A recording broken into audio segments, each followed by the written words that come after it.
Teachkach MTV inokupa inyaya dzakasiyana-siyana dzinoitika mumatunhu atigere neakatikomberedza, dzinotyisa, dzinofundutsa, dzinokatyamadza pamwe chete nedzinosetsa. Kuti musarasikirwe nenyaya idzi, munoenda pa YouTube channel yedu Teachkach MTV, mondo subscribe ipapo, musakanganwe kulaika pamwe chete nekushare, musazokoshiwe kupfanya kabhatani ako ndokabheroka kuitira patinokanda chinopisa munoyeuchidzwa. Teachkach MTV tinodzifambira.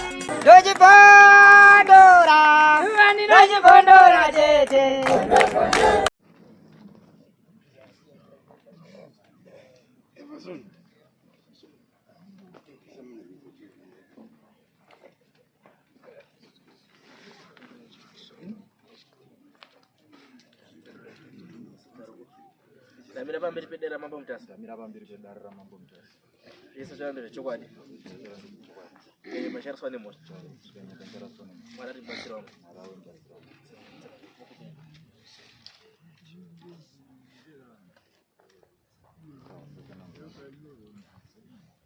Suru dari rese changamiri mambo. Dari wese. Tarangu ndo itipa yebeti mitseko.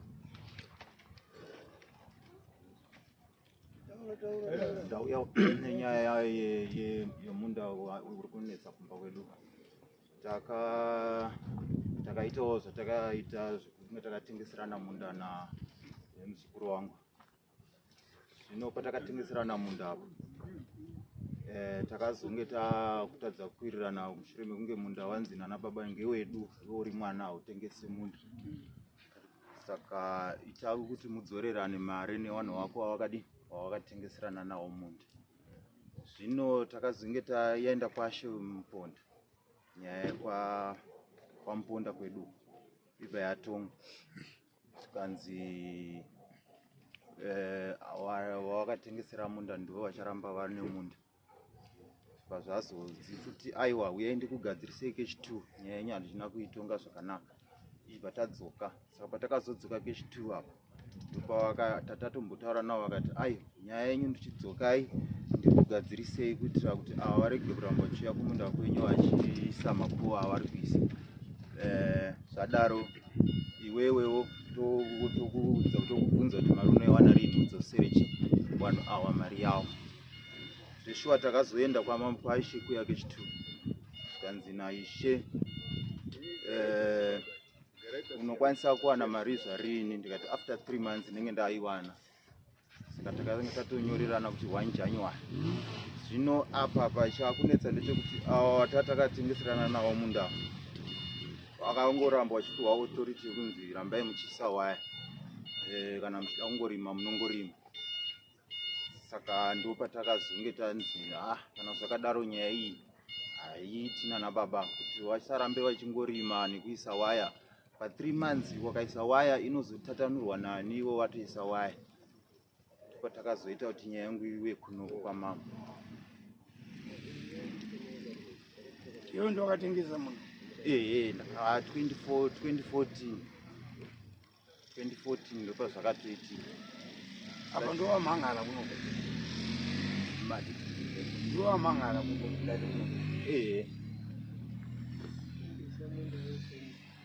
Akatengesa munda ndiani? Apa mangala apana kuti arifanira wakatengesa munda unoziva kuti mhosva iri kutengesa munda. Ndizvo ndakaudzwa nababa apa ndakaiti ndazviita, zvikanzi zvawaita hazviitwe ende hapana pamanyorerana nevanhu wako, ende munda hauyiwo wachasati kutemerawo kana pako, vaning'ina wako havasati vanekana kuti apa iwo kuti ava varimi ava vakatanga vachikumbira pekurima nzungu. Varimi vachikumbira pekurima nzungu paya vachingorima zvekuti vakumbira gore rino inini vabereki vakati ndinda ndiri pamwe. Saka vanabamini vakati munda hautengeswi nekuti iwo hauna munda, munda ndewedu isusu vanababa. Saka iwo toda kutokupawo huku pako, hatisati tatokupa pako. Saka ndo zvakaita kuti tisazoenda mberi nenyaya yacho. Zvikanzi endei mhosva ndasingazvizivi, ndachangopedzawo chikoro plus ndongoyatata vabereki vashaya. Upenyu wangu wakandiomera vakabva vanditi kwaikumbira pekurima nzungu wakazopesera kuti ini ndiri kuti ndauka dambudziko izvi zvirapa. Dambudziko rape kuti ava vari kuisa waya mumunda macho. Ini ndapiwa ndakanzi taura kuti mari unoiwana rini, ndikati after 3 months ndikatsvagawo esi from ndozoiwana musi wa1 January tikawirirana nawo wese, but takafungidzira kuti zvandadai kuchanzi vachambomirawo kuramba vachirima nekuisa waya yacho, asi mambo akavakurudzira kuti ishe vakati ngavaise waya. Ndiishe Mupunda akati waise waya, waise waya palendi yawakawatengesera, meaning kuti ishe akati zviri pamutemo kutengesa lendi. Ndozvazvitaura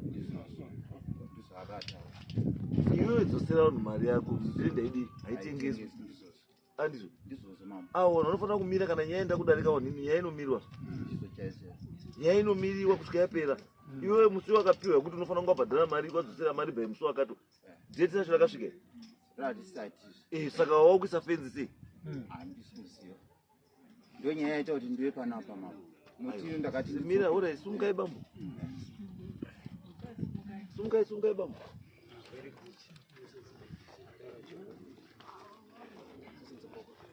Ndamira pamberi federa mambo mutasa.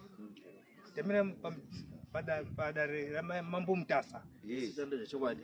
Ndisando zvechokwadi. Ndikanyemba nemota. Ndikanyemba chapakwa nemota.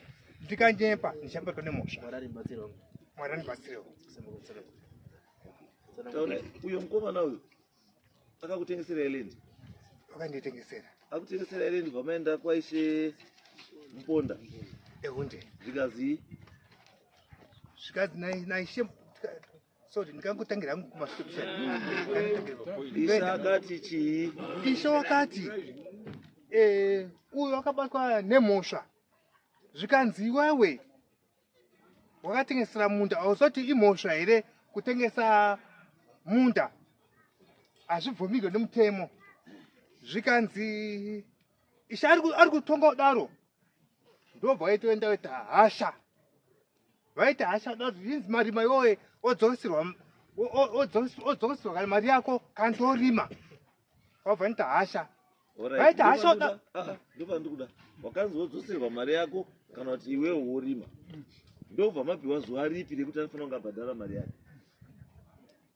Ningini zvakanzi December rini gore rineri 2024.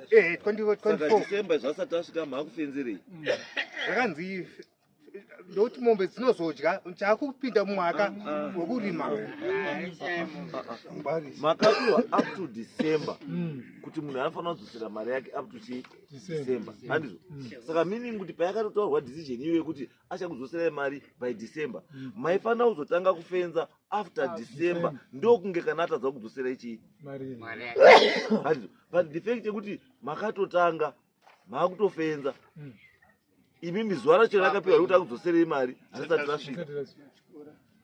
Rikasvika mazadzipura waya mukapuwa mari, mukapuwa mari yenyu muchadzipura waya here? Hunde mamboisire December chizitasvika kurumboisire. Pane zvinhu zviri apa, mataura mega kuti rakabatwa nemhosva yekuti haafaniri kutengesa nzvimbo, munobvumirana nazo kaizvo? Marima iwo wane makore mangani uri pamuda? Ndane rine rare chi12 years. 12 years. 12 years. Saka waikoti gore rineko izotanga kudzosirwa mari after 14 years. After 14 years. After ayo yakanyorwa tsamba iyi. Ehunde Dare rakaona kuti munda marima arambe achishandisa. Ndiyo ka decision yamambo yaMupunda. Saka yekuti akudzosere mari yakazobva kupi?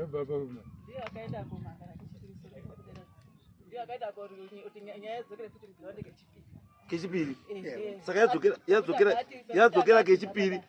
Semu ishe ndobva achinja zvaakamboita, wobva aunza imwe decision kuti chidzosera mari.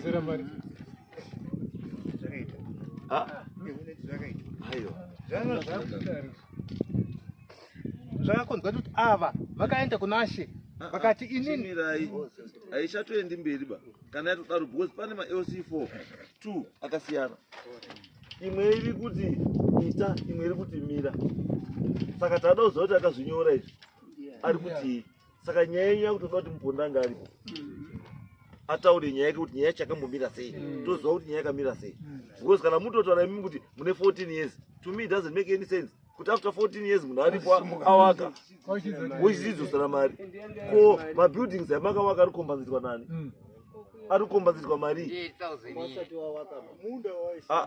ivi nyange uri munda iwewe wakazidzosera mari wakatengesa mari saka wakazidzosera 450 ndakati wandinyorere payment plan aivazve payment plan wakapiwa 450 cash wakuda payment plan andodaedza kutsanangura kuti wakatozvirambawo maishe but iwewe nyaya iripo ndeyekuti wakuziva kuti minda yakutengeswa ma 3000 yaane valis ukati ndaakuida aiwa wakamboutengesera 14 years wangauripi wakamboute 14 years mwana kubarwa wakwenda sekondari kokupedza grade 7 apedza grade 7 kokupedza form 6 izvazve kopedza form 6 kokuita 1 year college wechichinzosera muda wangu aiwa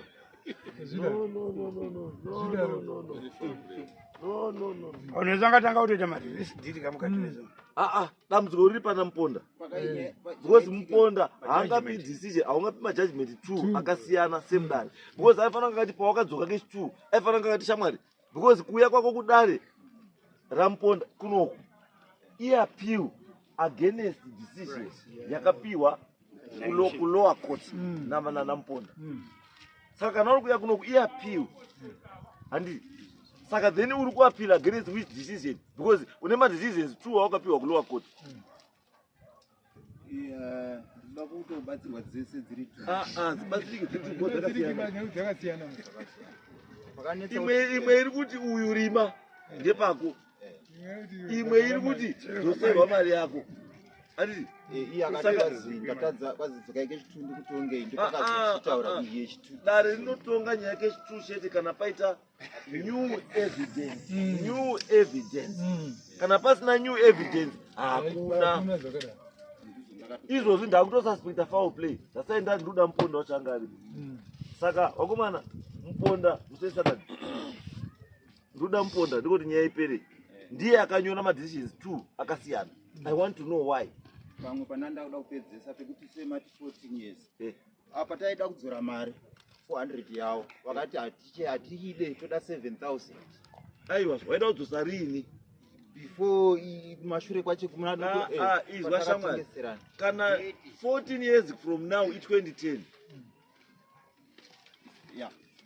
it's 2010 handiti saka iwe wakatengesera munhu 450 in 2010 then you want to give that person back in 2024 450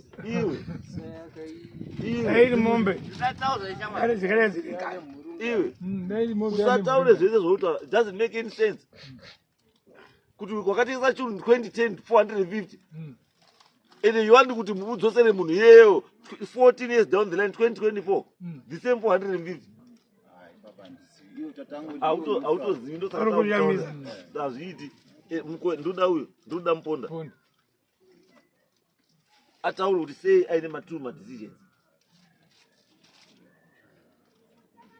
ndakataura pekuti takambotaura nomashuro ukatiti 7000 here ndipadada kutaura nezvapo hatina kudaro takati izvotoona nawo kutatanga kuonana gore rino iri kutakataura tese vachiti vada nzvimbo yavo makore ese ayaya vaindouya vachidzokera harare asi vakambogarawo paomba izvo waigara kuharare vaigara paomba ndovazoona kabasa kuharare vachingomboshanda ndodzoka kwaita izvo zvinezvi basa rapera futi basa rapera kwatanga kuti hanzi ndoda muda wangu orai pakanaka makore ese aya gore rino iri ndaotanga kusvika ngatonani saturday naishemuponda aripo ndiyo vandakuda ndiyani nyaya saturday muponda aripo usataure ndadomutaure aripo zvakaitika zvese because already kuchinja kwaita decision kurutaura kuti pane zvaitika right azovachipisa muna